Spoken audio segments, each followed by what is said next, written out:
doing? My name is Shannon Gilmore, and we've got a treat for you guys tonight. This is a masterclass of understanding your nervous system. Okay, so welcome to this masterclass, Healing Trauma, Restoring Balance, Understanding Your Dysregulated Nervous System, and how to start healing now. We talk a lot about this excuse me, this thing we call narcissistic trauma. And the truth of the matter is you can begin healing. You start healing the minute you realize that you're dealing with a narcissist. Why do I get a frog in my throat? I was fine all day. No frogs in the throat.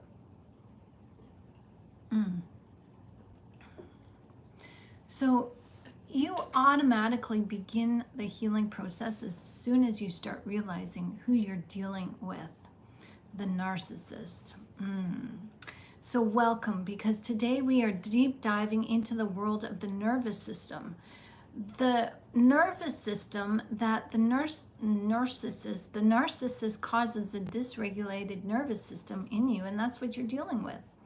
From a physical perspective, we talk a lot about the spiritual perspective of things, but tonight we're going to help you understand your body a little bit better, because when you can understand your body, then you can start taking care of your body, being more mindful of your body. And when you're mindful of your body and you take care of your body takes care of you. Hi everyone, it's nice to see you. My name is Shannon Gilmore, and we're going to learn a little something about the narcissist, but the nervous system. See, I talk so much about the narcissist that is just kind of like flowing off my tongue. But we're going to talk about, yes, narcissism, but from the perspective of your healing tonight. We're going to talk about the nervous system and how it functions, how it becomes dysregulated, and most importantly, how you can heal and regulate it on your own. Now, if you have experienced chronic stress, trauma, or the toxic effects of narcissistic abuse, this masterclass is for you. This is no joke here, okay? This is no joke. Understanding your nervous system is the first step to reclaiming control over your emotional and physical well-being.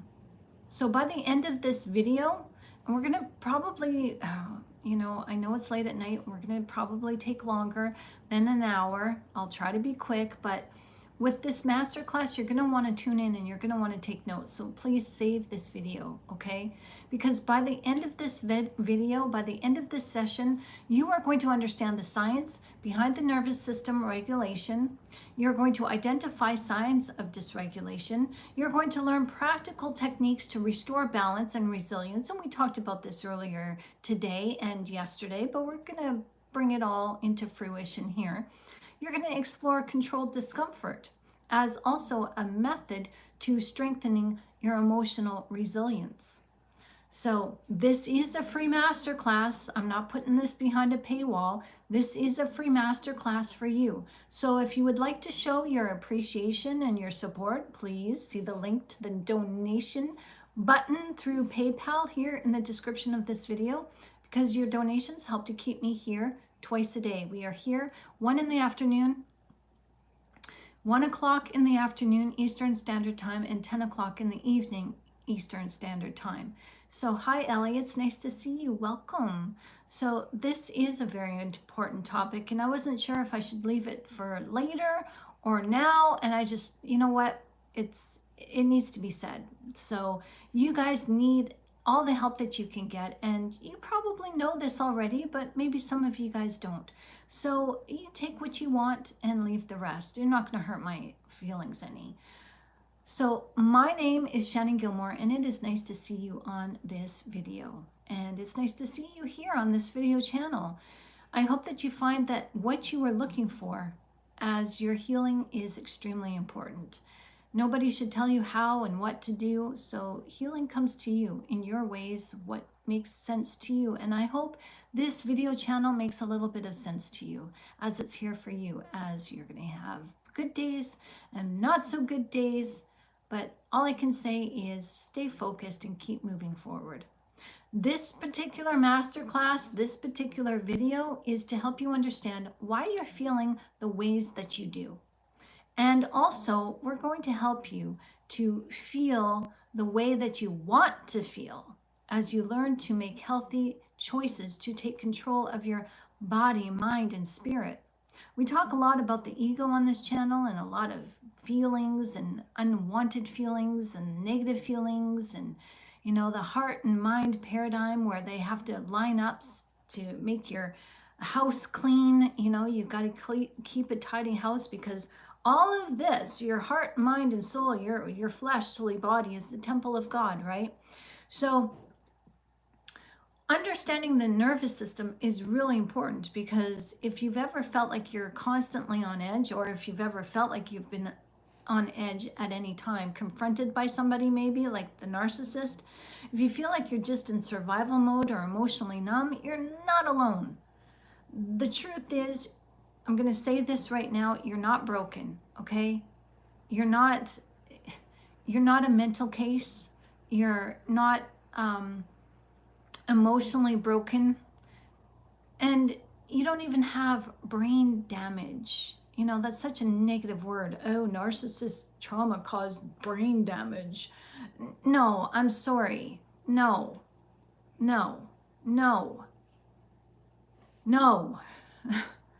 And again, no. Your body is simply, and your body and your brain is simply responding to the way that it was designed to, based on what it has experienced. But the good news is that you can change this. You don't have to live in a dysregulated state. You have the power to regulate your nervous system and reclaim control over your life. So, hi Ted, how you doing? I will sit back and listen. Okay, my nervous system has been jacked up for a long time. It's good to see you, Ted. How you doing? Did you have a good day today? Did you have a good day today, Ellie? It's good to see the both of you and all of you, whoever wants to come into this masterclass.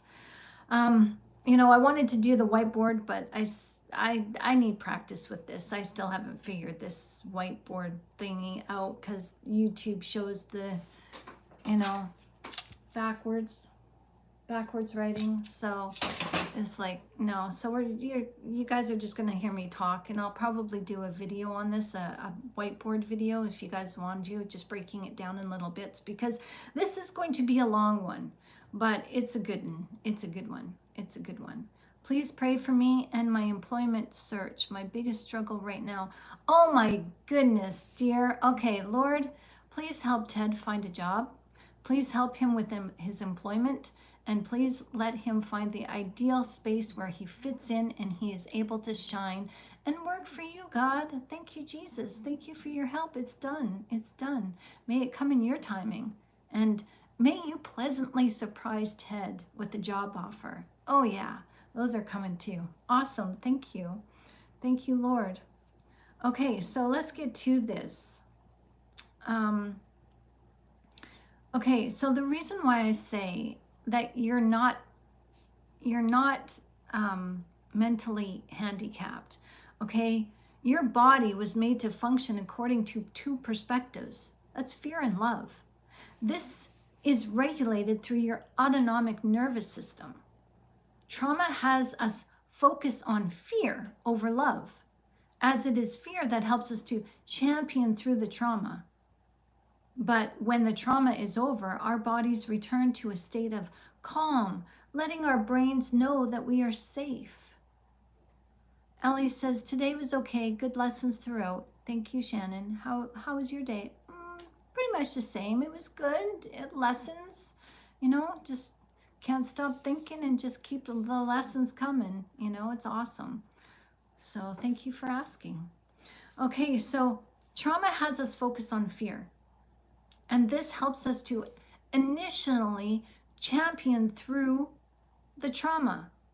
But when the trauma is over, we kind of get stuck in our bodies and we get stuck in our minds, as it's normal for our bodies to kind of return to a state of calm, letting our brains know that we're safe. However, when we can't let go of those memories, because memories do create nostalgia, we have to deal with those memories, and it's hard for us to let go. So by us not letting go of the memories, we're actually training our bodies to stay in a state of hypervigilance, which keeps us in a state of rooted in fear. Hi, Resistor, how you doing? Good here. Monk mode is so sweet. Oh, yes, it is so sweet. I'm loving monk mode. So peaceful and quiet, and it's all about the Zen. So when you're always rooted in a state of fear, your body is in a state of hypervigilance. So the autonomic nervous system causes us to operate in one of two states. The calm state is out of peace and love. And the fear state, well, that's out of the hypervigilance and looking all over the place, looking over your shoulder, not being able to trust yourself or other people. I mean, this is where the state of fear is having us kind of relate to the enemy and how they're in this hypervigilant state. So the autonomic nervous system, ANS, this is kind of like the command center that operates beneath your subconscious, or your conscious awareness. Sorry, it's where your subconscious is. Think of it as the operating system running in the background, keeping you alive and responding to your environment. Your nervous system has two primary states. The sympathetic nervous system, this is kind of like the gas pedal. Imagine you're walking through the woods and suddenly a bear appears and your heart starts to pound, adrenaline surges, and your body prepares to fight or flee. This is the sympathetic nervous system in action. It's designed to keep you alive in moments of danger. But here's the problem. Most of us live as if the bear is always there. Where it's a toxic relationship, whether it's a stressful job, whether it's an unresolved trauma, our nervous system gets stuck in overdrive, constantly anticipating threats that may not even be real. Have you guys ever driven a stick shift? You know, you got to change gears. Your body's wanting to rev. You know, you're stuck on the gas pedal and you're revving the engine, and you're in the wrong gear. And there's the you're gonna burn out. You're gonna burn your engine out. So along with the sympathetic nervous system, there's the parasympathetic nervous system. This acts as the brake pedals. You know, have you guys ever seen Speed Racer, where the mom says, "Speed Racer, slow down," you know, because her son's a race car driver and he turns the corner too quickly? "Speed Racer, slow down." That's us. Slow down. We need to figure out where the brake pedal is, because many of us don't know where it is. So the parasympathetic nervous system is where your body's reset button is. But when activated, this slows the heart rate, promotes digestion, and allows you to rest and heal. Think of it as being in a state of deep exhale, where safety and relaxation and peace become possible. You know, when you guys are watching a movie, or you just, after that gut-wrenching laugh, and you have that, or that, you know, you do that after a cry even.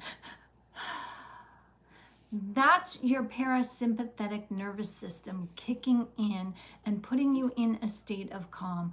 Okay, the rush is over. The threat is done. You guys are safe. You're fine. Relaxation is possible. And the key to nervous system regulation is to learn how to activate this system intentionally, so that stress does not dictate to you. 12 people here. Hi, everyone. Hi, Cynthia. Nice to see everyone. Come on in. So, when freeze and fawn, when fight or flight isn't an option, sometimes the nervous system responds in ways beyond just fight or flight. There's the freeze response. This happens when the body senses that neither fighting or running away is possible. Instead, it shuts down. Have you ever felt paralyzed in anxiety, not knowing what to do, so you don't make a decision and you're just, We've often had those dreams where we are running in spot and not getting anywhere, trying to run away from the villain in our dreams, but we're not running very far because we're running in spot. Yeah, that's the freeze response. That's kind of what your mind is saying. What do I do? Give me direction. Do I stay? Do I go? Because right now we're just running in place. So help. So pay attention to those dreams. There's the fawn response. This is common in many of us who have experienced narcissistic abuse. Instead of fighting back, because you fight back, either you retaliate with your words or you just give them a comeuppance, tit for tat. There's always going to be retaliation by the enemy, the narcissist. So you just rather not do that, even though you want to and you want to stick it to them. You just rather not because it's going to be painful for you in the end. So what do? Instead of fighting back, you learn to just appease the narcissist and please your abuser just to stay safe. This is where people pleasing comes in. Hi, Truth Teller. Nice to see you. Hi. Welcome. Come on in. Hi, Michael. Nice to see you. Come on in. Hugs to you too, Resistor. Oh, it's so good to just, you guys just make everything feel so comfy. Seeing you guys just makes the day grand. You guys bring comfort, so thank you. So instead of fighting back, we learn to just please and play it safe with our abusers. And over time, this pattern creates people-pleasing tendencies where saying no feels off. It feels uncomfortable and it feels impossible. Hey, Joe. Hi. Nice to see you. Welcome. So the vagus nerve is the key to unlocking your calm. Ted needs some prayers. He wants some prayers that we pray for his employment situation. And so prayers to you, Ted.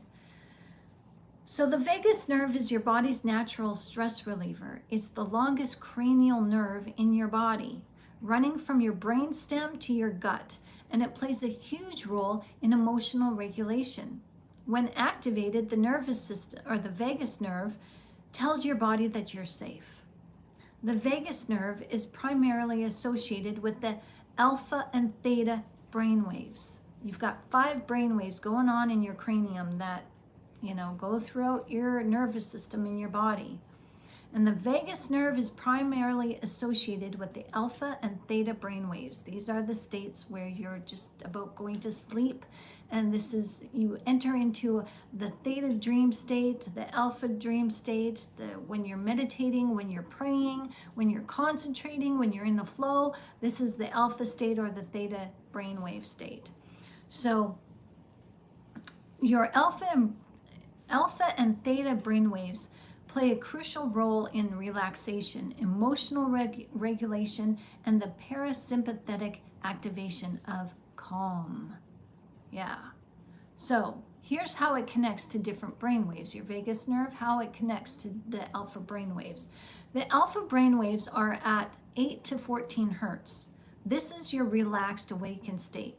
So when the vagus nerve is activated, it promotes a state of calm focus and relaxation, which aligns to your alpha waves. Alpha waves are dominant when you're in a meditative state, engaging in deep breathing, or experiencing light relaxation. When you were little and your grandparents had their eyes closed and you're like, Papa, are you sleeping? And they're like, no, I'm just relaxing. That's it. So activities like humming, chanting, slow breathing, mindfulness, getting grounded in the present state of now instead of focusing on the future and the past, well, this is what engages your alpha brainwaves. So hum, sing a song, do your slow breathing, and be mindful in the present moment. I tried to, never mind. I'm so goofy. Anyways, so this all stimulates your vagus nerve, okay? There's the theta brainwave. This is the 4 to 8 hertz. This is where you're in a deep, relaxed, meditative state. The vagus nerve also supports theta brainwave activity, which is linked to deep relaxation, intuition, and emotional healing. You want to tap into your intuition? You stay rooted in the presence of now. Theta waves are strongest during deep meditation, prayer, hypnosis, and REM sleep. All these are states that involve deep mind-body connections. So when you practice vagal toning techniques like deep diaphragmatic breathing or cold exposure, we're going to talk about those in just a little bit, you encourage theta wave dominance, leading to a state of inner peace and nervous system repair. So why does this matter? Well, if your sympathetic nervous system, your fight or flight, is overactive, your beta brain waves, those fast, high alert brain waves, take over, making you feel anxious and hypervigilant. So activating the vagus nerve shifts your brain into alpha and theta states, allowing for deep healing, emotional balance, and nervous system regulation. It's the truth teller says it's the lack of empathy and compassion. It's killer. Yeah, absolutely. Resistor says narcs are missing a couple of brainwaves or more. LOL. No, it's true. They are lacking in their alpha brainwave state. It's in psychopaths, it's pretty much non-existent. So yeah, so good one. That's good to research.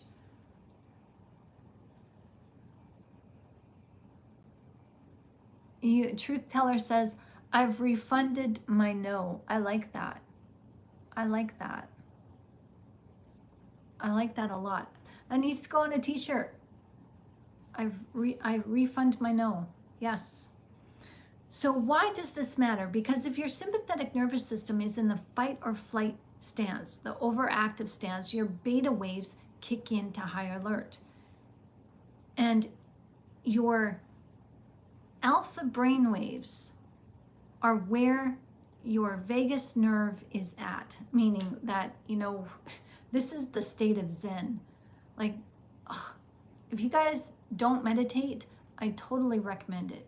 Totally, it's all it is just getting into that state, when you're still conscious, but you're slipping off into sleep, and it's that comfort zone. Oh, that's what they call unami, like that's just the sweet spot. That's just amazing. And you want to strengthen that, because when you're in that state, that theta and alpha brainwave state, that's where your intuition kicks in. So how do we strengthen it? Deep breathing exercises, long, slow exhales activate the vagus nerve.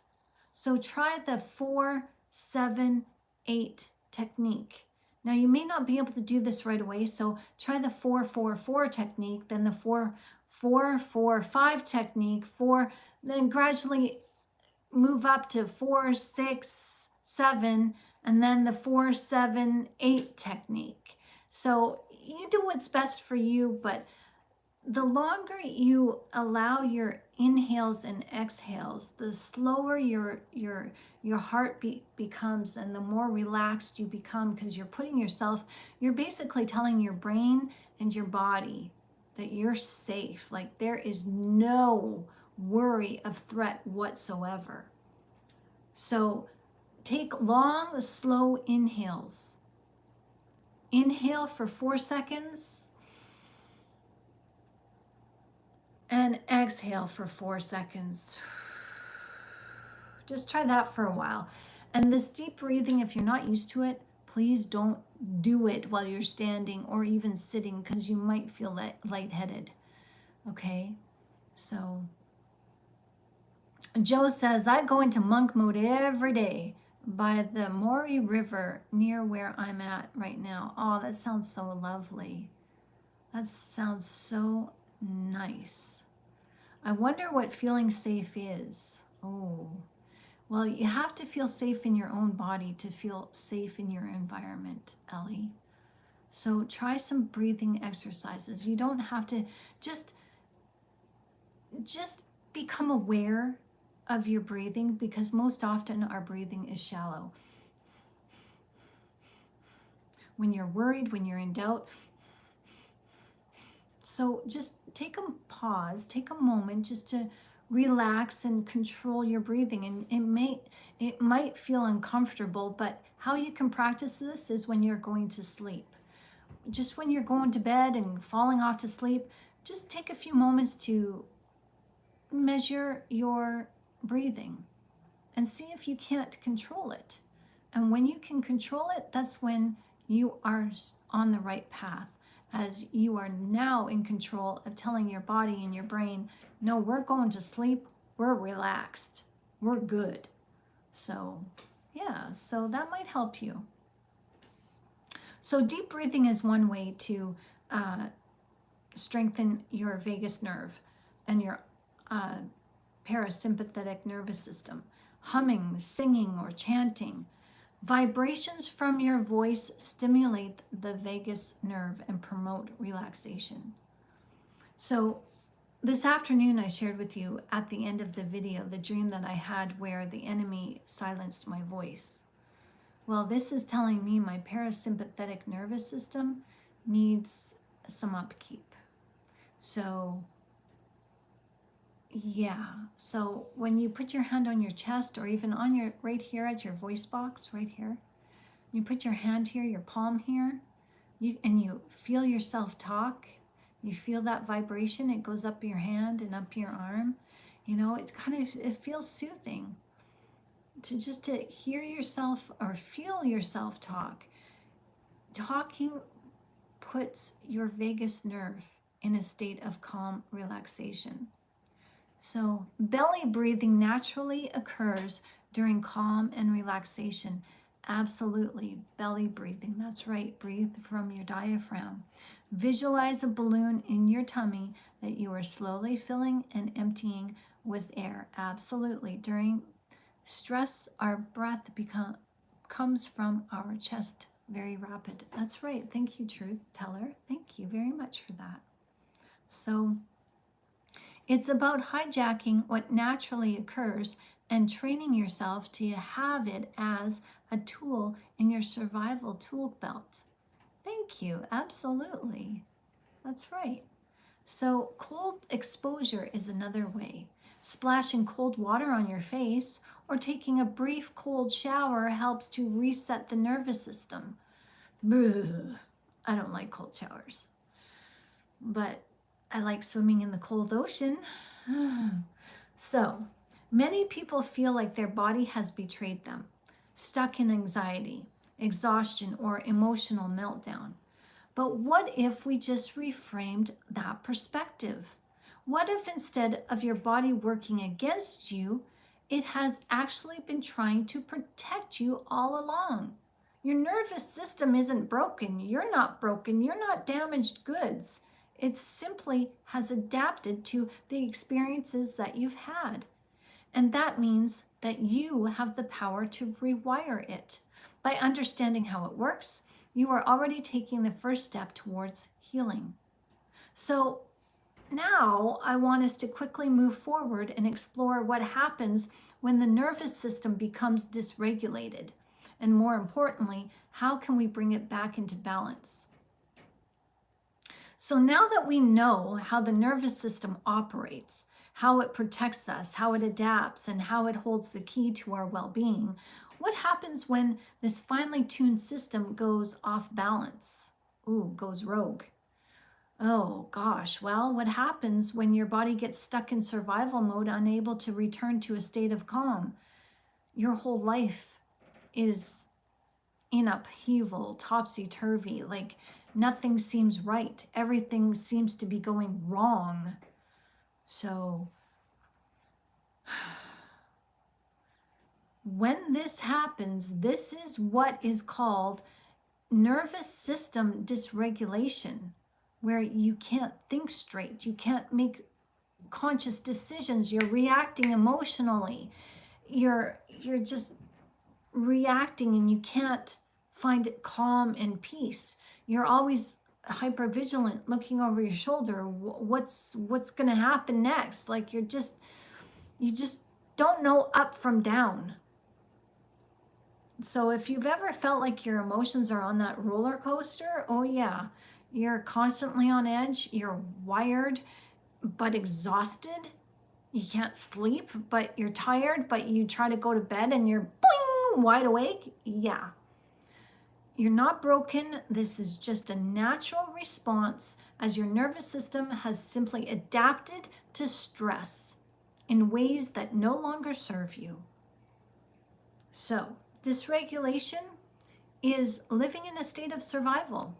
Your nervous system dysregulation happens when the body stays stuck in one of the survival states: fight, flight, or freeze, or even fawn. This isn't just psychological, it's biological. When we experience chronic stress, trauma, or toxic relationships, the nervous system rewires itself to expect danger, danger, danger, even when there isn't any. So this is why practicing mindfulness is important, because you have the ability to tell your body, we're safe, it's okay. There's another F. 4 in total. Yeah. Talk about F-bombs, right? Wow. So let's just break this down. Hyperarousal is the fight or flight mode. The symptoms are anxiety, panic, irritability, anger, difficulty relaxing. The body is running on high alert, as if it's in a battlefield, always scanning for threats. And us trauma survivors, we often get stuck in this state, unable to turn off the alarm system. The hyperarousal is the freeze mode. The symptoms of this are fatigue, numbness, disassociation, feeling emotionally shut down, like you just can't care. You want to, but you can't. This is the body's response when fight or flight isn't an option. It's a biological shutdown, like a computer going into sleep mode to conserve energy. The fawn response is the people-pleasing mode. The symptoms are over-apologizing, avoiding conflict, struggling with boundaries. A survival mechanism is learned in toxic relationships. This is where keeping the peace feels safer than standing up for oneself. So it's easier to disrespect yourself than to, get into the narcissist crosshairs. So how trauma actually shapes the nervous system. When stress becomes chronic, the nervous system adapts to keep you safe. But here's the problem. When what once protected you always protects you now. As you've gone through this trauma so many times, it's stuck. It's in a state of just might as well stay there. Just might as well stay there because this is the normal way of life and this is what's familiar, so we might as well just stay there. What once protected you is now what is keeping you stuck. Because you've grown up in this hyper awareness. Sorry, I got something in my eye. You're emotionally now mature, but your nervous system isn't quite caught up to that yet. So imagine growing up in an environment where love was conditional. For many of us, it is, especially when we're in toxic relationships, where we had no choice but to walk on eggshells. This was a necessary evil, a necessity to avoid conflict. And now this is what is taught our nervous system, that this is a safety net. And your nervous system has learned that this safety net means that you require staying small, staying quiet, staying compliant. So over time, this behavior is hardwired. Or maybe you've lived in a high stress environment for so long that your body forgot not even to learn, but it just forgot how to relax. Like, oh yeah, there's another option here. Oh yeah, kind of forgot. Oh yeah, there was I had a choice. You wake up tense. Your heart races over the smallest of things, and you don't know why. This isn't just psychological. This is physiological. Your brain and body have adapted to a world of stress. So here are the signs of a dysregulated nervous system. Emotional instability, feeling irritable, anxious, and emotionally overwhelmed. You feel like you've got chronic fatigue where no matter how much sleep you get, you're always tired. You've got digestive issues. The gut and nervous system are deeply, deeply, deeply connected. Stress wreaks havoc on your digestion. You have muscle and tension. You've got muscle pain, muscle tension. See, the body stores trauma, and this leads to chronic pain, tightness in your shoulders, maybe even in your hips and your knees, your legs, your neck. And you can get headaches just from having stress, even when you're not stressed. You also feel this overreacting sense with your emotions, where you overreact or you underreact in the way of this isn't detaching in a healthy way. This is where you're underwhelmed, where you've numbed your emotions out. Like you feel too much, or you feel nothing at all, like you could care less. So why understanding all of this matters? Because many of us feel ashamed. We feel ashamed of our anxiety. We feel guilty and overshamed for our overreactions or our inability to rest and just figure things out. But when we realize that it's not us, it's our nervous system, this is not a personal failing, we then can begin to heal. I have had the chills the past few days. I always sleep wearing a hoodie. Ooh, are you going through the change? I don't know. I'm just gonna put this out there. Testosterone levels, maybe, because it's something that we women know too much about. Our hormonal levels change as we age, and so do men's. So I'm not dating you by any means. This can happen at any age. So yeah. Glimmer spotting training. What is that? I'm gonna have to look that up.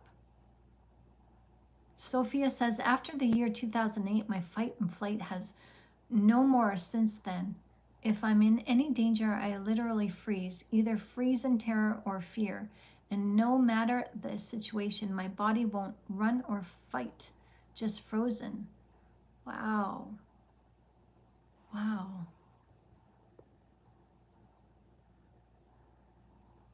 Glimmers of peace and safety, and it will increase and become more natural to be in a state of safety.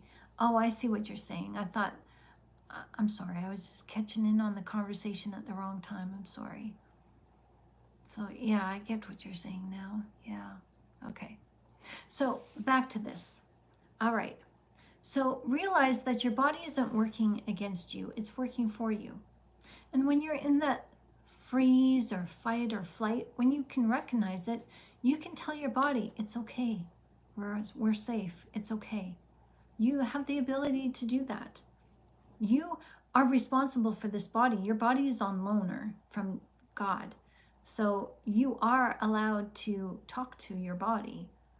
There's nowhere in scripture that says, oh, don't talk to your body. That's taboo. Oh, no, I do that quite often when I'm in relaxation mode and want to meditate and I feel tension. I say, okay, shoulders, muscles, you can relax. It's okay. We're safe. Please just relax. When I have a headache, I talk to the pain. I love you, pain. Thank you for, keeping this body safe, but it's okay. You don't have to throw out this pain anymore. I'm aware, and maybe I did too much. Maybe I got myself into a tense situation. Thank you for alerting me. Now you can leave. I love you. Leave. Doesn't want to always leave right away, but eventually it does. But yeah, you have the ability to talk to yourself, talk to your body. No, not any hot flashes or sweating. Well, that's good. That's good. Because I mean, sometimes that, just being cold is like, whoa. So I would actually take a look at your magnesium levels and also melatonin. Is it melanin or melatonin for sleep? And just look it up. There's a reason why your body's going through chills. So it could have something to do with a hormonal imbalance or mineral and vitamin imbalance. That's all I can say. I'm not a doctor, but just being helpful. If it helps you, that's great. If not, then okay, I can be wrong. It's all right. So, how do we reclaim our balance? How to regulate a dysregulated nervous system? Well, if you've ever felt like your mind and body are working against you, you're not alone. When the nervous system becomes dysregulated, it can feel almost impossible to relax, impossible to focus, and impossible to truly feel safe. I know myself still, after going through, an argument with somebody or a disconcerting situation, it takes me at least 2 to 3 days to finally feel myself again. It still takes me time to bounce back. And I don't like that. And I'm walking around, you're safe, Shannon, you're fine, you're okay, it's fine, you're good. But no, sometimes you got to travel back into memory to figure out why is this new situation triggering me? Where did I not feel safe? And reframe the original encounter where your body felt unsafe, so that when new encounters come, you're like, okay, this is too shall pass. It's okay. This is nothing. I can do this. I can get through this. This is a breeze. So your nervous system is not broken. Your mind's not broken. It's just stuck. It's stuck in old survival patterns. And the beautiful thing about the body is that it can rewire itself with the right tools and the right techniques. Regulation is possible. Healing is possible. And today we're going to explore exactly how to shift your nervous system from survival mode to a state of peace and resilience. The power of regulation, what it finally means to feel safe. A regulated nervous system is one that knows how to move between states naturally. It can handle stress without getting stuck. It can experience discomfort without shutting down. It knows how to find its way back to safety. Imagine that.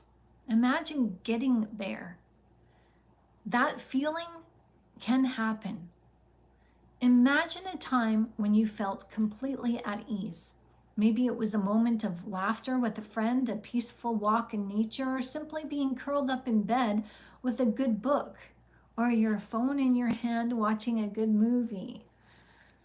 That feeling, that deep exhale, is what nervous system regulation feels like. So practice that.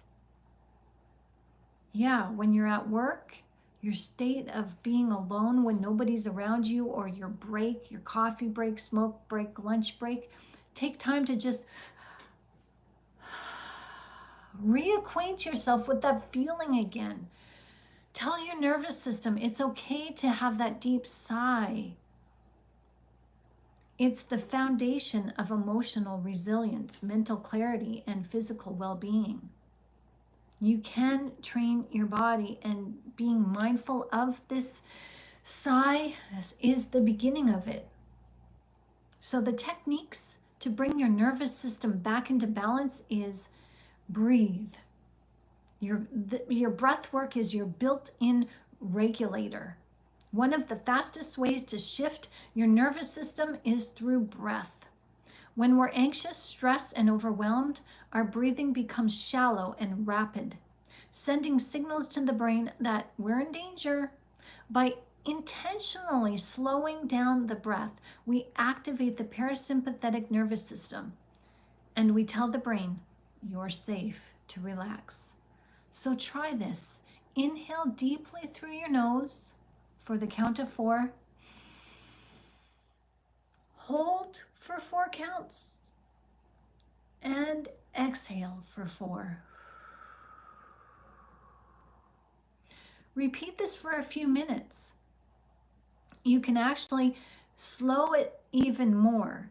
You can inhale for the count of 4, hold it for a count of 7, and exhale for the count of 8. This is called box breathing or extended exhale breathing, and it's a powerful tool for calming your anxiety in the moment. Vagus nerve stimulation is a way to give your body a reset. The vagus nerve is the main communication highway between your brain and your body. So when it's activated, it helps you to shift from the fight or flight and into relaxation mode. So here's how to stimulate it. Cold exposure, splash cold water on your face, take a cold shower. Even if you take a hot shower, taking a cold shower, turning the cold, the water to cold 2 seconds before you get out. Ooh, that'll wake you up. Humming and chanting. Vibration of your voice stimulates the nervous system, the vagus nerve. So try humming.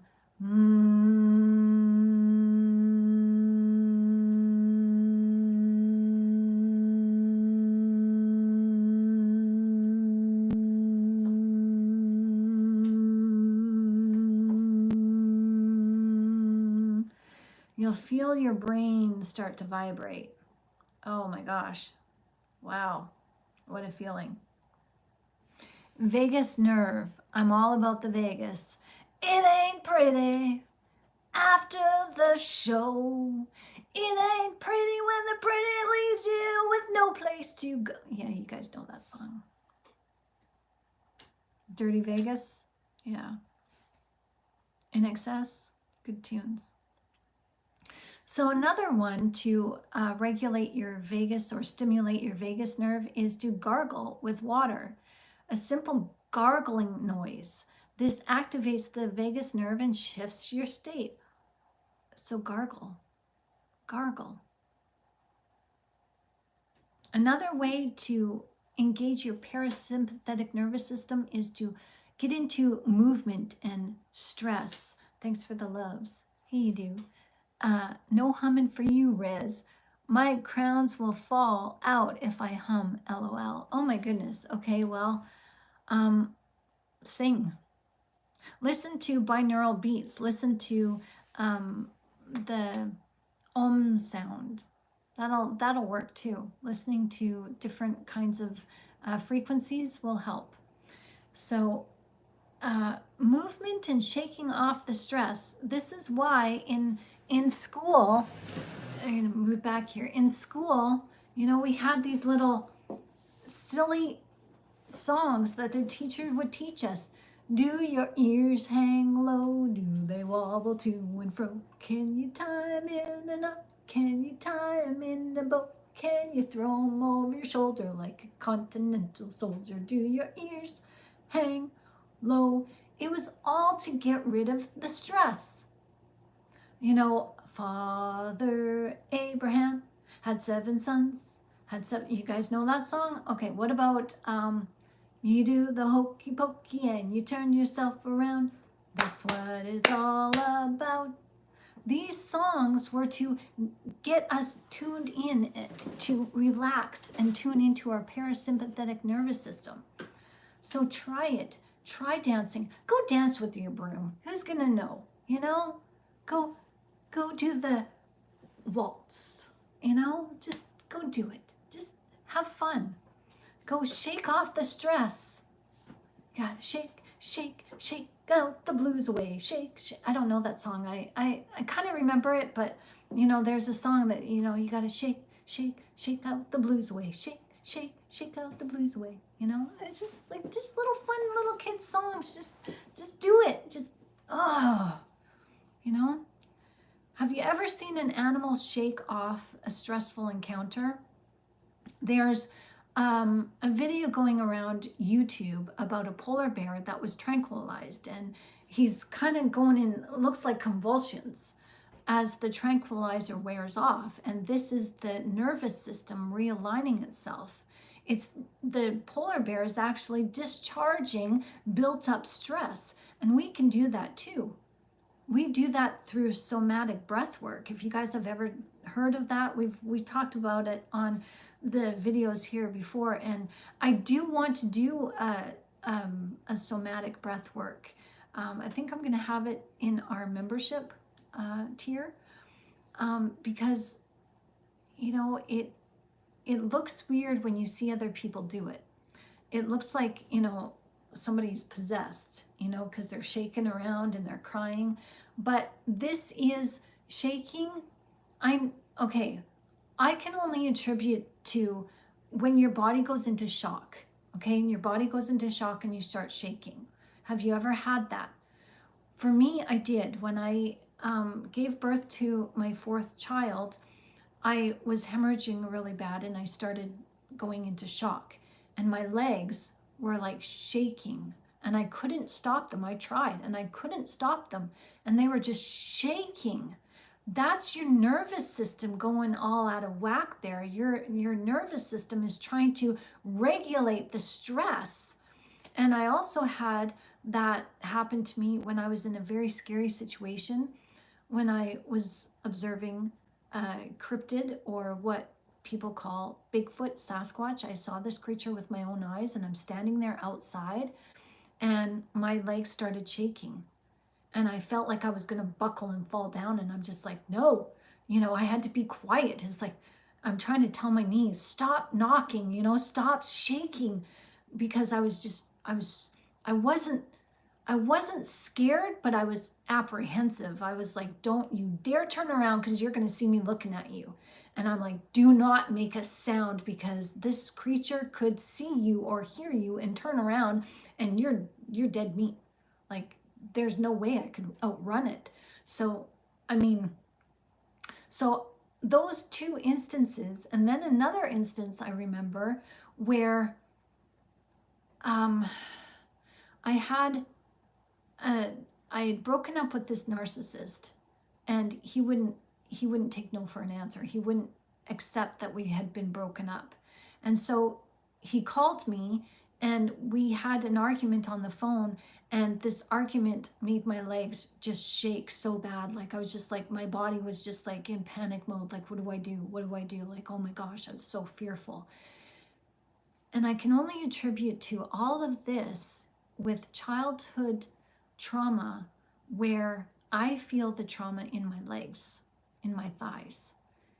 And I hold tension in my legs to bear down. Okay, this is, you know, like I'm not going to move, but my body goes into this, my legs particularly go into this shock mode where my nervous system has to become regulated, and it regulates itself. So that's what somatic breath work is like. It can be spontaneous, but you can regulate it yourself. You can move your body around, and you can move your arms and your legs and your feet and your neck and head, and you can do that if you want to. It's a type of shaking, but when you really tap into your nervous system and you tap into that cellular memory, that's when your cellular memory starts taking over, and you start shaking, and you just, whoa, and you just go with it.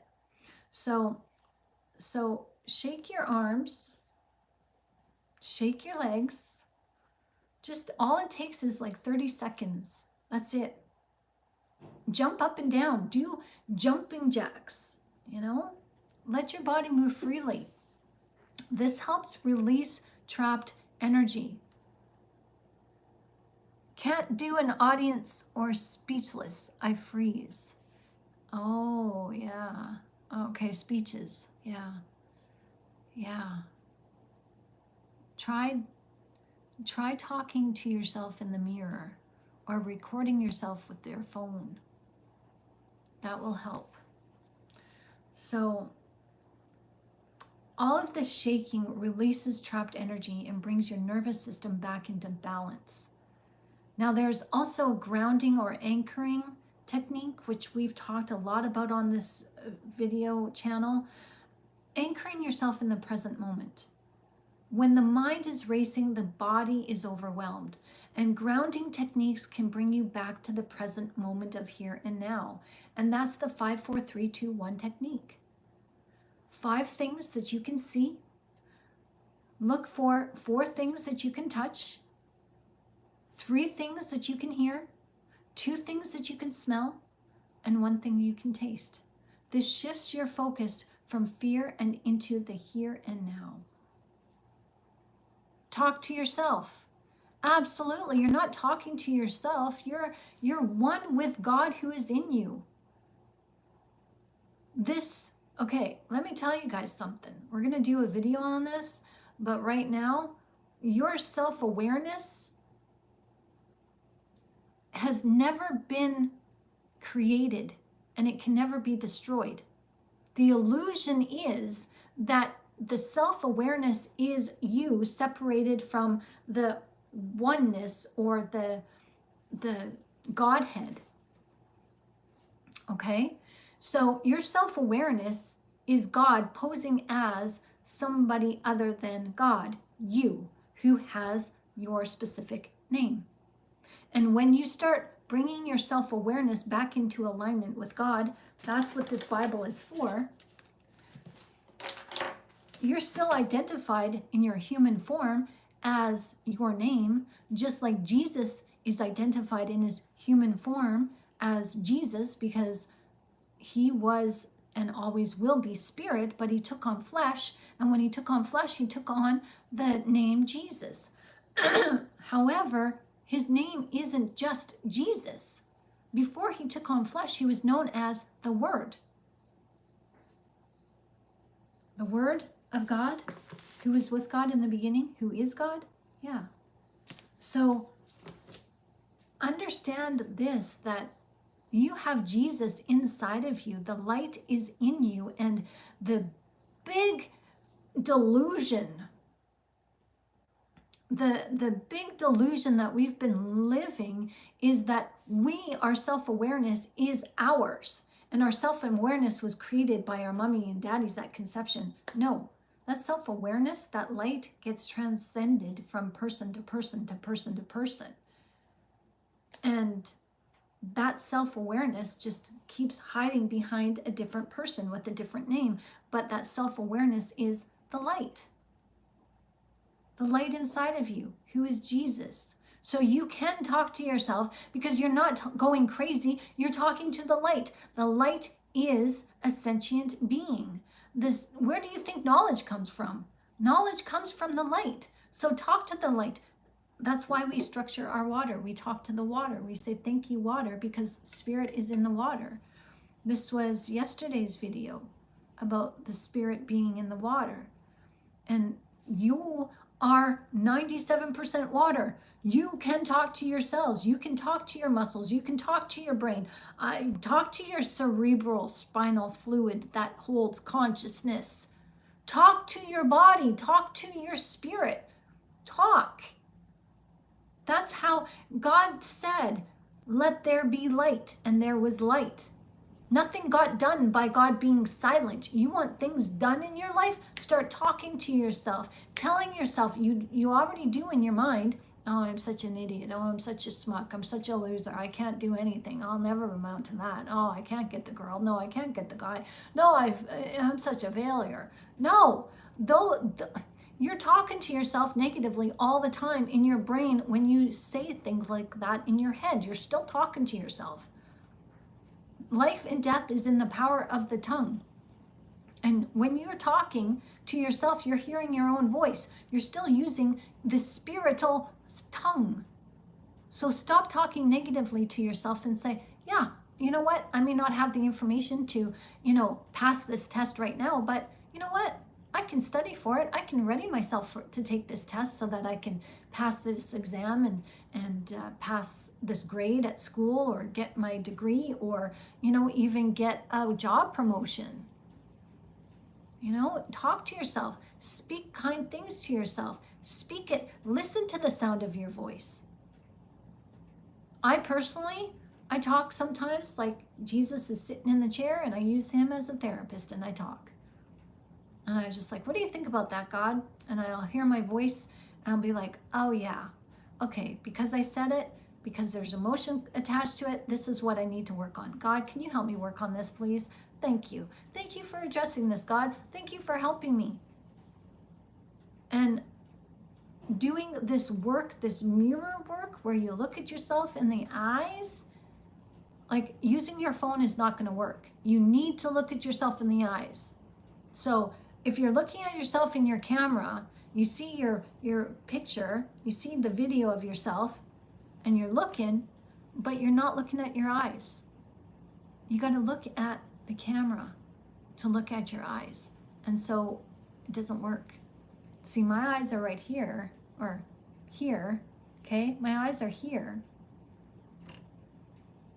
But I'm looking at my likeness. Now I'm looking at the camera. So I'm looking at my nose right now. I'm looking at the camera. I'm looking at my nose. You can see the difference. It's subtle, and your spirit will know the difference. So look at yourself in the mirror. So look at yourself in the eye and start telling yourself, because nobody told you this, that you're doing a damn good job. Tell yourself that. Tell yourself, I love you. It may feel awkward, but you need to start telling yourself that you love yourself, because this is a requirement of God, the second commandment. Love your neighbor as yourself. Okay, so we don't go telling our neighbors, I love you, man. We don't do that. We don't tell everybody, hey, stranger on the street, hey, I love you, sister. Hey, I love you, brother. We don't do that, but maybe we should. If it gets you to listen to the sound of your own voice, because you have to treat other people the way that you treat yourself. And if you're going to treat yourself with love and kindness, you treat everybody else with love and kindness. So in loving yourself, telling yourself all the lovely things that nobody said to you that you needed to hear, helps to instill empathy in you.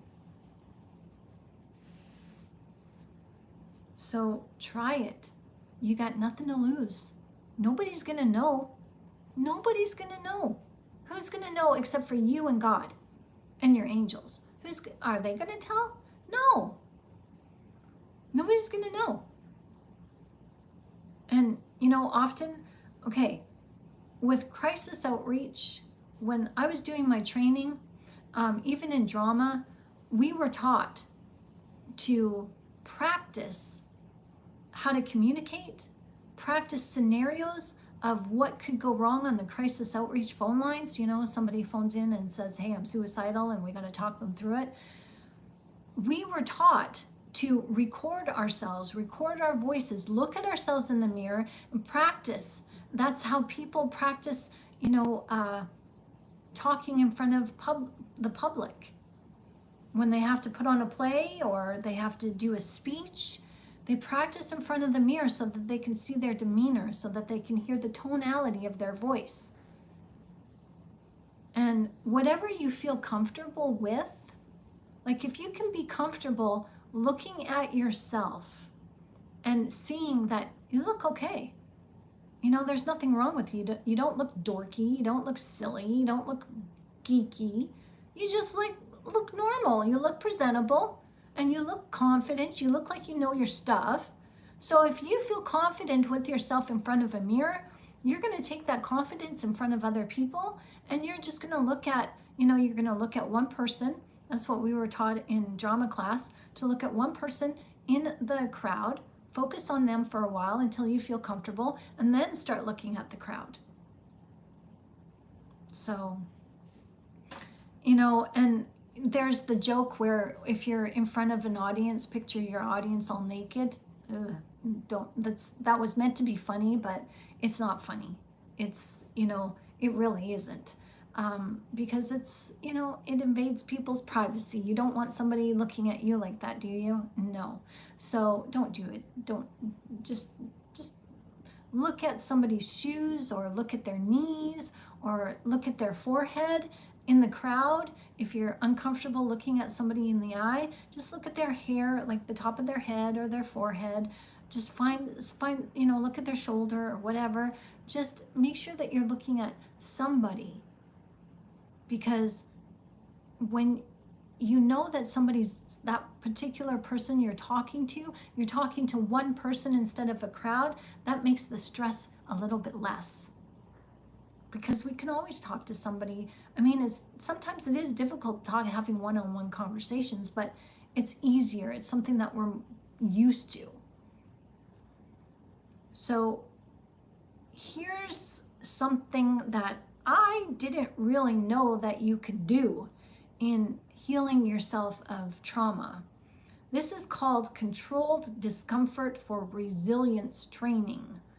And one of the most powerful ways to strengthen the nervous system is to gently introduce controlled discomfort. Not by putting yourself back into the same trauma that you're trying to release yourself from. It's controlled discomfort in a safe environment, as this teaches the body that it can handle stress without spiraling into dysregulation. An example of this is taking cold showers.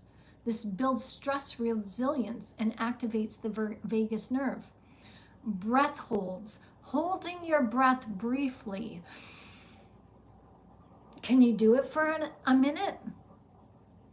I used to swim, so I have swimming, the talent to hold my breath underwater. We had to do that for swimming. And hold your breath for 20 seconds. Start off with 10, then go 20, then go 30, and eventually go up to a minute. And you'll find that the more you hold your breath, or the longer you hold your breath, your body automatically wants to take in a breath. Your body wants to do that even underwater, and it's stressful. And when you're in deep water and you need to take that breath, you need to hold your breath, and you got to stop thinking, I got to take a breath, I got to take a breath, I got to take a breath. So holding your breath can train your nervous system to tolerate stress. Intermittent fasting teaches the body to adapt to mild stress in a healthy way. So when the Bible talks about fasting, you're fasting from sin, but you're also fasting from food. That's putting your parasympathetic nervous system in correct alignment, and you're teaching your body how to deal with stress. Because fasting from sin is automatically stressful. So the goal isn't to shock the body, but it's meant to train it to recover quickly.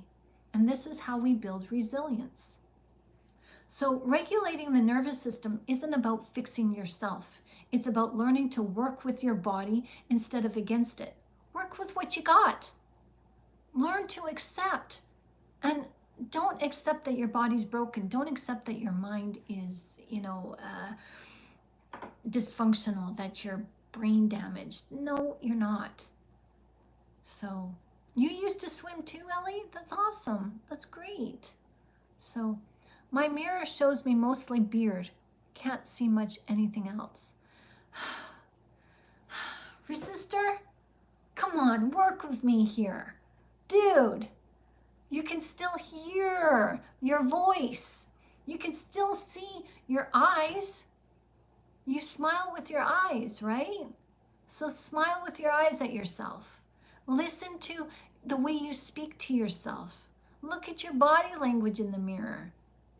All is not lost, dude. I guarantee you can still do this exercise and come out winning. So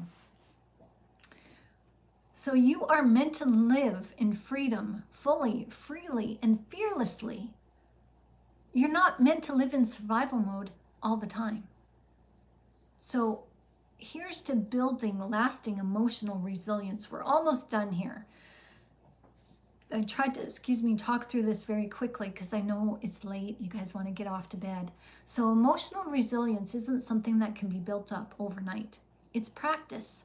It's a skill, and it's a mindset that strengthens over time as you face challenges, as you face adversity and unexpected twists of life. That's going to happen. We got to know how to, maneuver ourselves around that. So to develop a lasting emotional resilience, you need to integrate certain principles and practices into your daily life. This journey is about empowering yourself to respond to difficulties with strength, grace, and balance. So cultivate self-awareness. The foundation of emotional resilience is self-awareness.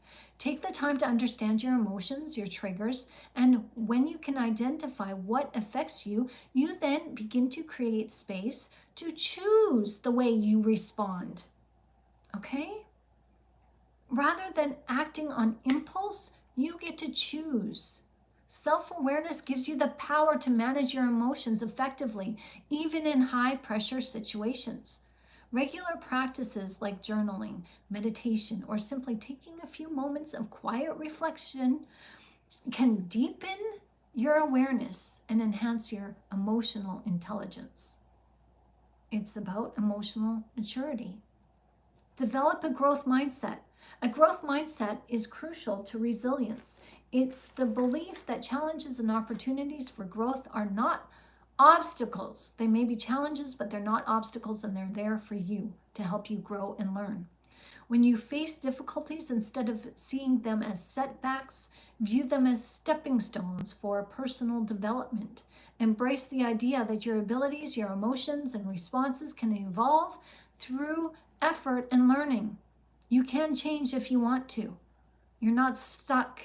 Just because you're older or you've just been through it all doesn't, this isn't my first rodeo. Yeah, I've said that too. But you know what? If you want to change, you're capable.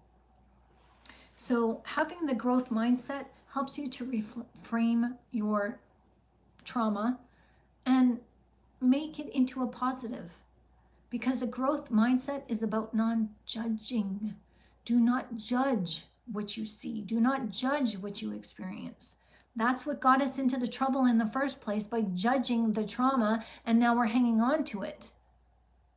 So build healthy coping mechanisms. Resilient people don't push through hardships. Let me say that again. I missed a word. Resilient people don't just push through hardships. That's better. That's us. We're resilient. It's non-resilient people who just lay down and, I'm meant to be this way. God doesn't want to heal me. And you know what? I am who I am. I'm just, no. That kind of mindset is going to keep you stuck. But I want change. But, well, you want change. You have to change yourself by looking at yourself. And resilience doesn't happen overnight. It's kind of learned behavior. But when you become resilient, you become the person who doesn't just push through hardships. You have coping mechanisms in place that allow you to manage stress effectively. And these coping mechanisms are whatever works for you. Exercise, journaling, practicing mindfulness, being present with your feelings, getting in touch with your feelings, seeking support from trusted allies, engaging in hobbies that promote well-being. Having a toolkit of healthy coping strategies ensures that when life's inevitable storms come your way, you're going to have the tools that you need to succeed. Excuse me. Any loud, familiar sounds would have me back in the hospital with annoying panic attacks. Oh my gosh. Sophia, did you look like Sasquatch? What do you mean by that? Do I look like Sasquatch? No, I don't look like Sasquatch. Does Sasquatch look like us? No, they look like hairy monkeys, gorillas actually. They look like gorillas. They're freaking scary. Freaking scary. But so the next is to just strengthen your support system. No one is truly alone in their struggle. It may feel like it, you may be isolated, but isolation is by choice. So build emotional resilience. And that doesn't mean doing everything on your own. It means asking for help, but knowing when to ask for help. Cynthia says, I tried to be so nice all day, even ordered her favorite Chinese food. She was just rude and talked down to me. I'm so sad right now. Please keep me in your prayers. She is her father's daughter, so awful for me. Okay, so when you find that she's disrespecting you, do you call it out? You know, don't buy Chinese food again. You know, with the disrespect that was going on in my household, I used to, with my daughter's dad, he used to drop the F-bombs. And, you know, I used to have a jar, okay, you know, for the F-bombs, you know, the disrespect, you know, $5 in this jar. And I even did it with the guy I was working for last year. I was working for somebody and I was tidying up their house. And he started losing respect for me. Like he started disrespecting me and throwing the F-bombs. Like he could throw the F-bombs, but nobody else could. He'd be like, there's a lady in the house, you know, but he could throw the F-bombs. And I go to him and I said, yeah, okay. Well, if you're going to pull that, then I'm going to pull out the jar and you're going to have for you too. Anybody who throws the F-bomb in this house owes me $5. $5 per F-bomb. They stopped throwing the F-bombs. So find a way to cultivate a way for you to regain your self-respect by just not engaging with her. Don't buy her things. Don't jump through hoops for her. She's here visiting you. Well, you know what? She's your daughter, not your guest. And, you know, she's still your daughter. Even though she's an adult, she's still your daughter. So you have to figure out what you want for those ground rules, how you want to be treated. You've got to figure that out. So maybe journal, or maybe practice in front of a mirror and figure out, you know, this is how I want to be treated. This is how I want to be talked to. Please don't talk to me like that. I don't talk to you this way. So, you know, it's going to be difficult. She told me she hates it here and she's angry she can't live alone. Well, she's just acting like a spoiled child. You know, like what person doesn't hate where they're living? You know, no place is ideal. Then she laughs at me and gaslights and says, oh, look, I struck a nerve. I would suggest distancing yourself from her, girl. I really would. I mean, Hey, Marlena, nice to see you. How can I share? You're welcome to talk. So it's nice to see you, Marlena. You're tired of being abused, and I don't like living here either. Exactly. So,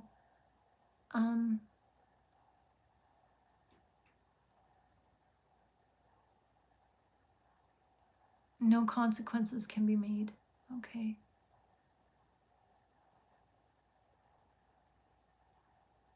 Yeah.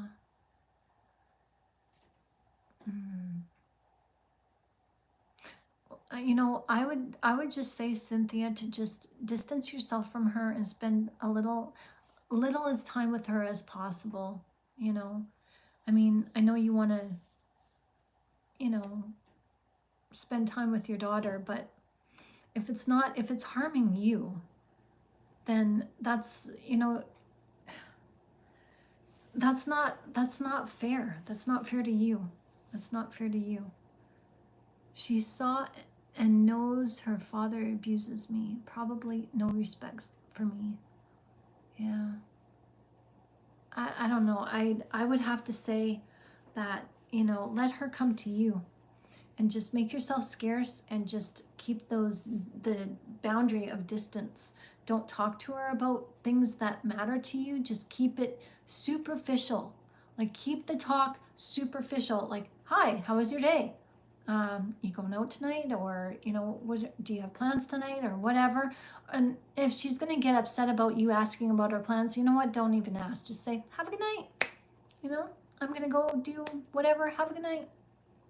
You know, and let her come to you. If she wants to spend time with you, let her spend time with you.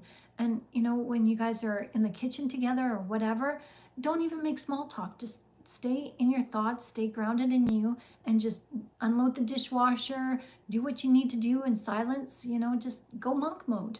Really, go monk mode. You know, you don't have to take that kind of treatment. Really, you don't. So I study narcissism for 7 years now because of abuse and feeling lost psychologically. I know some answers too. Oh, that's great. That's good. So do not let people like this spend time together unless it's needed. My sis dealt with stepdaughter narc. Oh, okay. Yeah.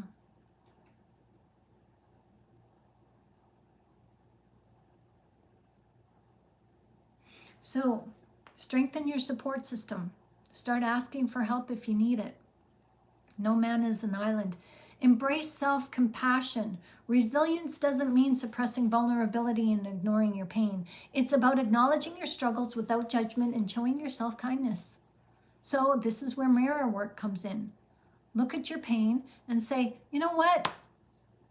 You did the best with what you had. And look at you now. You're thriving. You're surviving. You survived it. Give yourself a break, dude or dudette. You know, say I love you.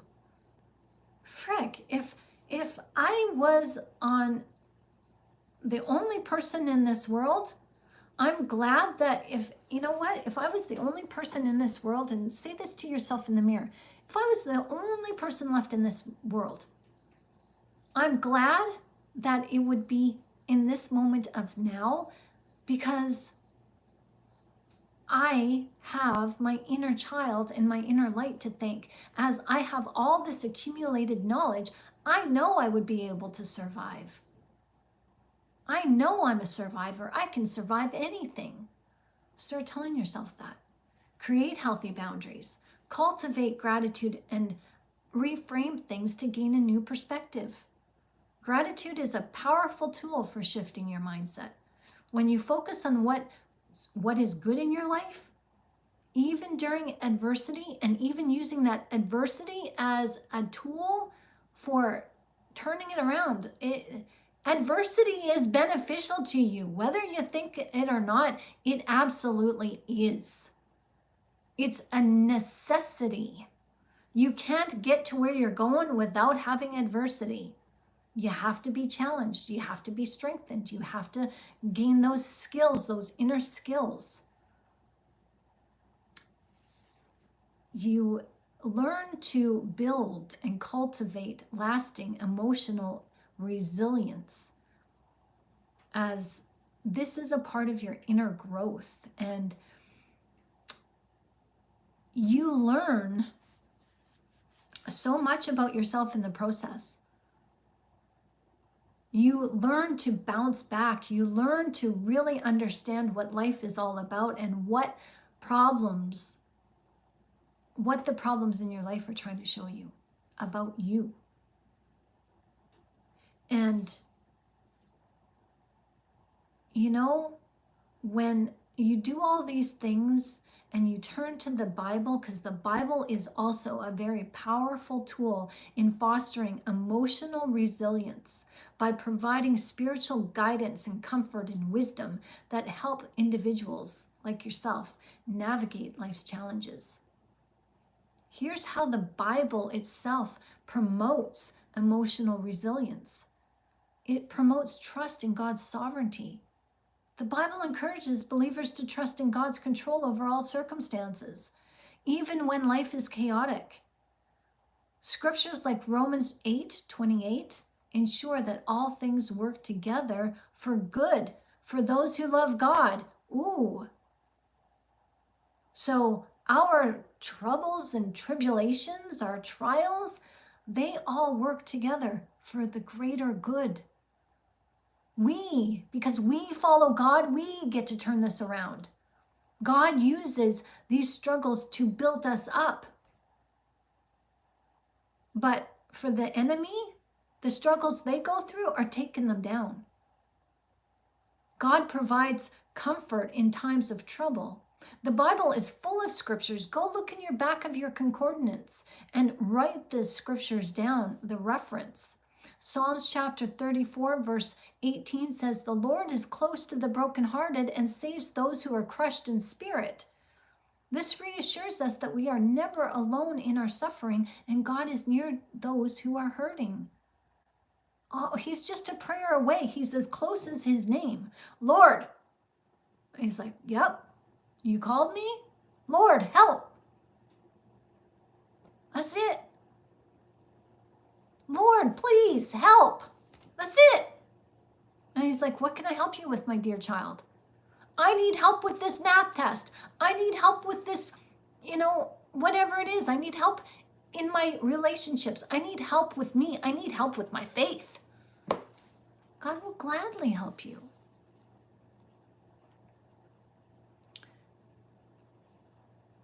The Bible also encourages hope and endurance. Hebrews chapter 12, verse 1 through 2 encourages believers to run with perseverance the race marked out for all of us as we fix our eyes on Jesus. This is a reminder to help us understand that we can face our trials with God. We don't have to face them alone. We are called to become empowered through prayer and meditation. The Bible teaches the power of prayer and meditation as tools for emotional healing. Philippians chapter 4, verse 5 or 6 through 7 encourages believers to present their anxieties to God in prayer and experience his peace. Pray for peace, ask for it, he'll give it to you. This peace transcends all understanding. Regular prayer allows individuals to release their burdens. So we, as believers of God, are able to release our burdens. We don't have to deal with these. We don't have to keep struggling. We can turn to God and meet God and ask him, take this burden away from me. Give me peace instead. The Bible offers wisdom in self-control and helps us to regulate our emotions. As the Bible offers wisdom controlling our emotions, especially in times of stress and frustration, as Proverbs chapter 16 verse 32 states, better a patient person than a warrior. Ooh. Those with self-control than those who take a city. Interesting. Emotional resilience often requires the ability to manage our responses in challenging situations by being calm. Don't judge, just be calm. Do not take it personal. The Bible also teaches through Ecclesiastes chapter 4, verse 9 through 10, two are better than one, and that if either of them falls down, one can help the other up. The Bible stresses the importance of having supportive communities around us. This is crucial for building emotional resilience. Reframe and restructure your life as the Bible reframes suffering in this way as an opportunity for spiritual growth and character development. James chapter 1 verse 2 through 4 says, "Consider it pure joy. Consider it pure joy whenever you face trials of many kinds, because you know that the testing of your faith produces perseverance. Let perseverance finish its work so that you may be mature and complete." Aha, we've been talking about emotional immaturity, right? So that we may be complete and we lack nothing. This perspective helps us to see trials as stepping stones to greater strength and spiritual maturity rather than obstacles to our peace. The Bible reinforces our identity and purpose. The Bible teaches us that our true identity and value is found in God. We are beloved children of God. Knowing this helps us through everything. Read 1 John chapter 3 verse 1, as this gives us a sense of worth in we become unshakable in life's challenges.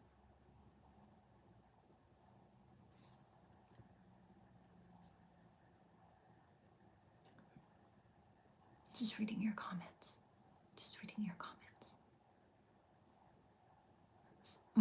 Marlena says, someone has to say enough. God says it too when you lose feelings. Yeah. Okay. Yeah, absolutely.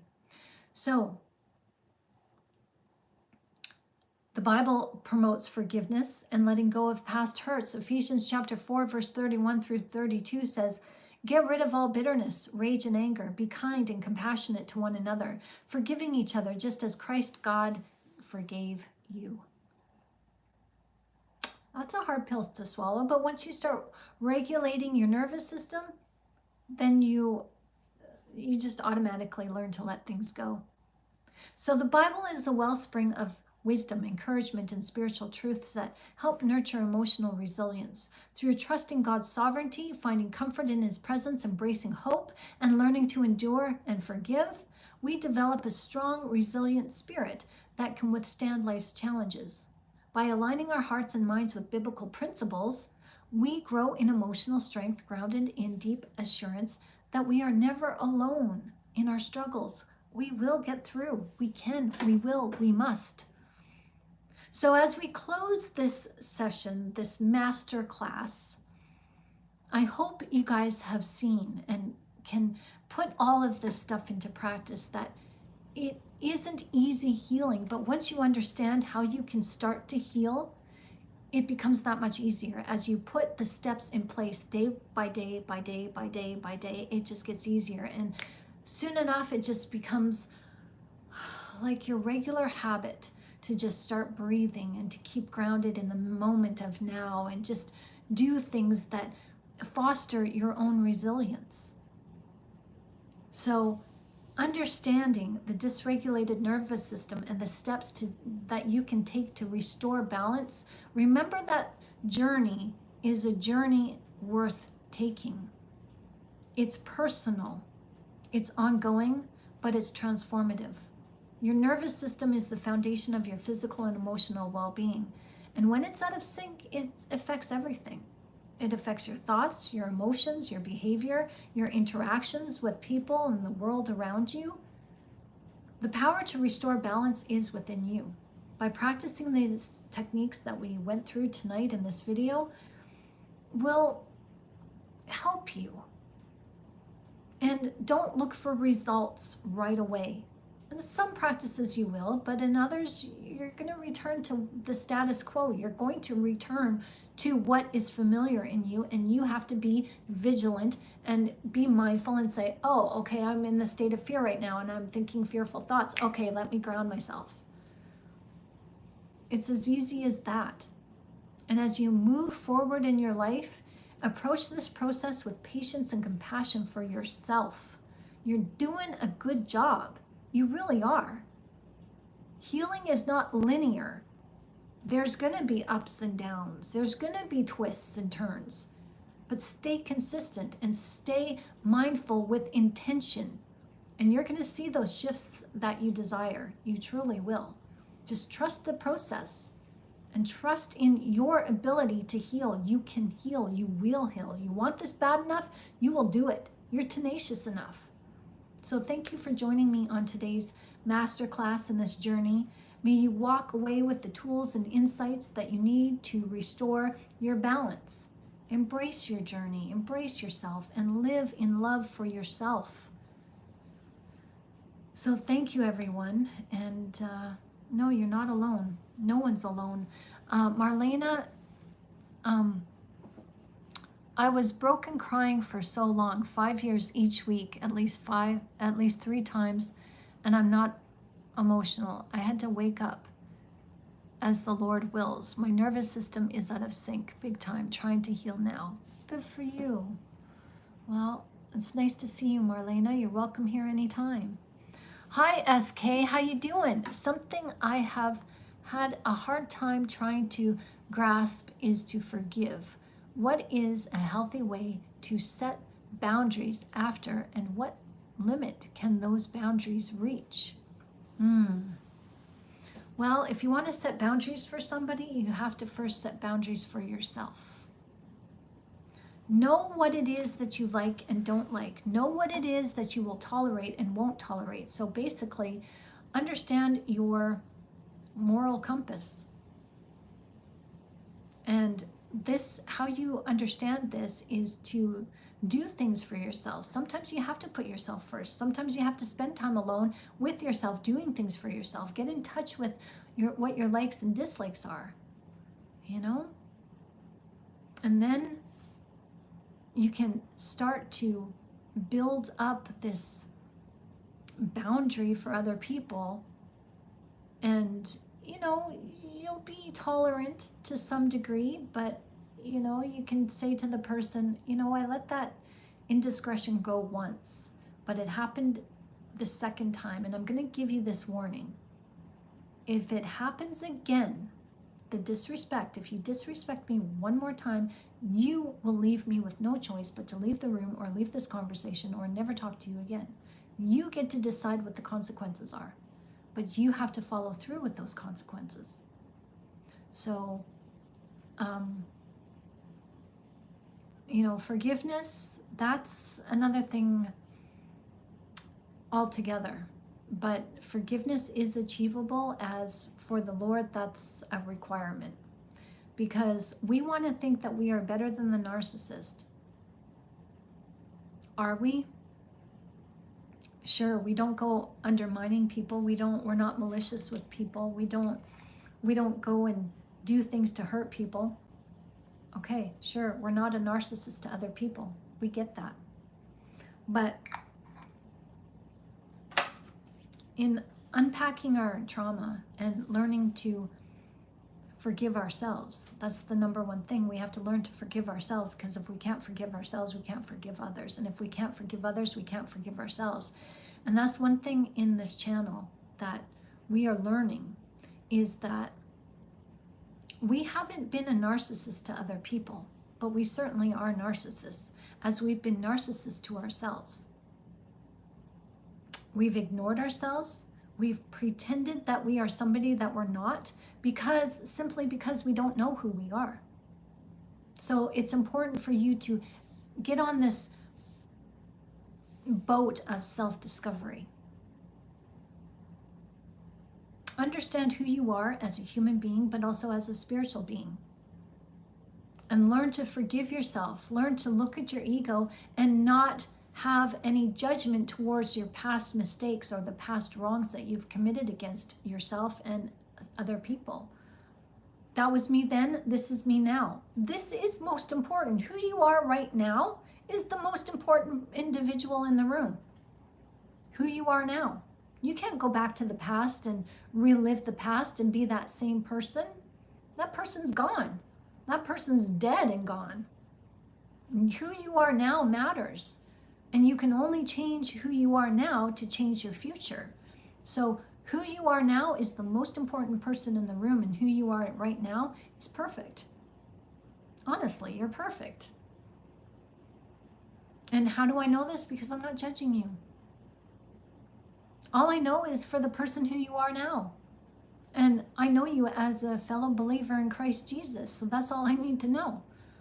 I'm not going to judge you on, you cheated on your spouse, you cheated on a math test, you cheated on your, job application.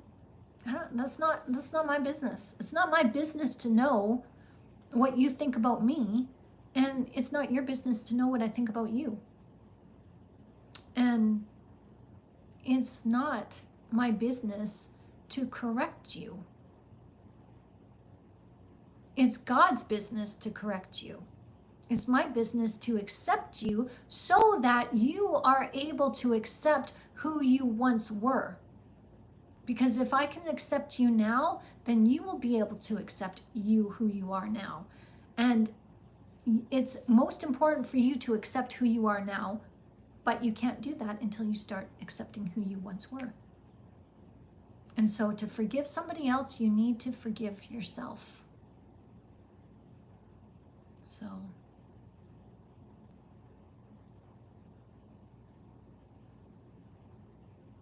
Aww.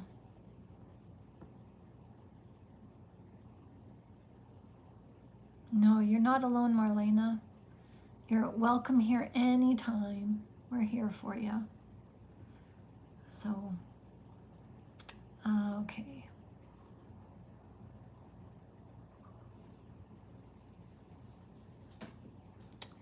What?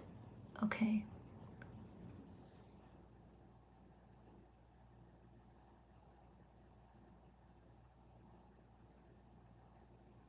Well, we're happy to meet you too, Marlena. You're welcome here, and I'm sorry that you're going through some tough stuff, but you're going to find healing. You already are on that road, and God's with you. So, yeah. Jesus is the only one who can change the heart of a narc, just like a murderer or etc. Yep. So that makes a lot of sense, just hard to put into practice. That's right, SK, and it happens day by day. Just be kind to yourself. I recommend looking up 1 Corinthians chapter 13, verses 4 through 8. That is the definition of unconditional love. And when you start applying that to yourself, you can apply it to everything in your life, including God. And you won't approach God with, judgment, saying, oh God, please can I have this? But your ego says, oh no, you don't deserve. Well, that's the ego that judges. And unconditional love has no ego. There's no judgment whatsoever. So anytime you think you mess up, oh gee, I could have done that better. Or I could have, oh, I'm so stupid. I didn't see that. How could I not see that? They were gaslighting me. I'm so dumb. Instead of saying that, just saying, you know what? I hope to see it more clearly if it happens the next time. Because at least now, okay, I didn't catch it when it was happening, but looking back on the situation, I'm catching it now. And that's all that I can do is catch it now. And so I'm going to make sure that I'm a little bit more mindful and present in the moment instead of reacting. I'm going to detach myself from the narcissist, and when they start gaslighting me, I'll be detached and ready to come up with some sort of boundary to get them to stop gaslighting me. And if they don't, well, then I can just walk away. So it's a matter of preparing yourself beforehand, but being kind and nurturing to yourself, even if you make a mistake, because to err is human. That's what makes us human, is to make mistakes, because that's how we grow.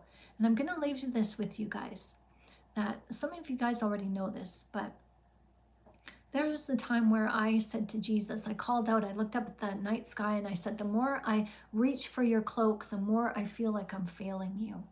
because I was going through a time in my life where I was confronted with my ex's infidelity, and he left for, for a few months. He didn't leave the relationship, he just left because he was on a gold mining expedition. So he left me 2 days before he went for his gold mining expedition. He said, I got to confess, and he confessed. And so I went to God, because all of this confession released feelings that I just pushed under the rug. I didn't deal with them. So I said to God, I feel like the more I'm reaching for your cloak, the more emptier my hands are. Like, I feel like I'm failing you, God. And I just sensed Jesus coming down from heaven and standing before me, holding my hand and saying, you're not failing, you're growing.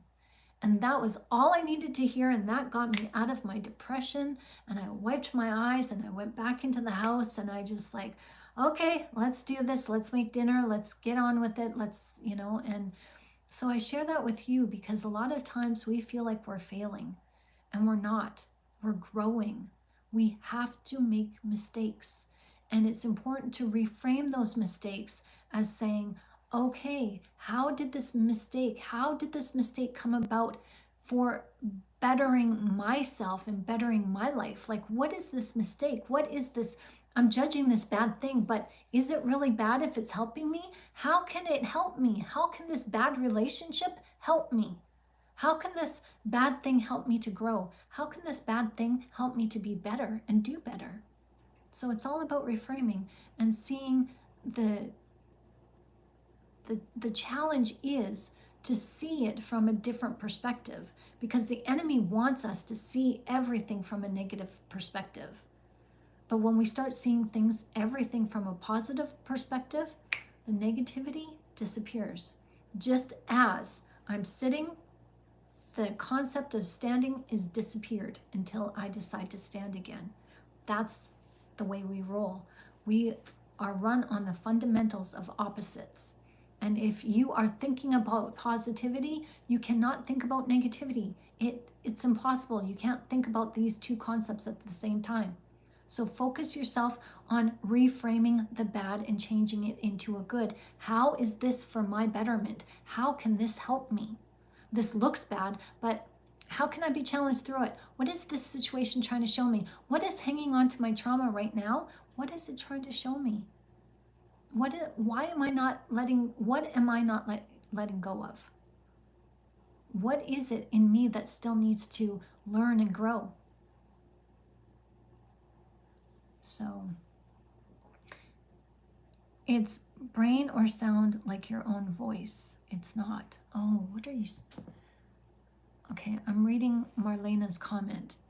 It's the enemy using that. Rebuke no matter how much you are crying. Don't push and pray against it. Fight. It's war for a reason. War against this.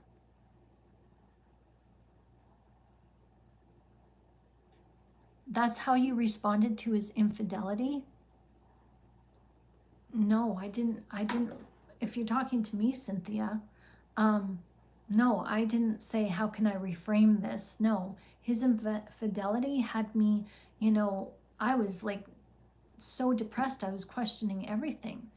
But when Jesus said to me, you're not failing, you're growing, because when I was faced with this infidelity, I thought I failed as a woman. I thought I failed as a wife. I thought I'm just a total failure. Like, what the hell am I doing on this earth if I can't even hold down a marriage? Like, this is my second relationship, the second person I have children with. I mean, I can't keep doing this. I don't want to keep doing this. I want a forever relationship. I thought this was my forever relationship. I'm in love here and I'm trying to do everything right and it's going all wrong. I was like that to God. And so when he said to me, you're not failing, you're growing, that's when I was able to pick myself up and move forward and say, okay, this isn't me. This isn't on me. This is on him.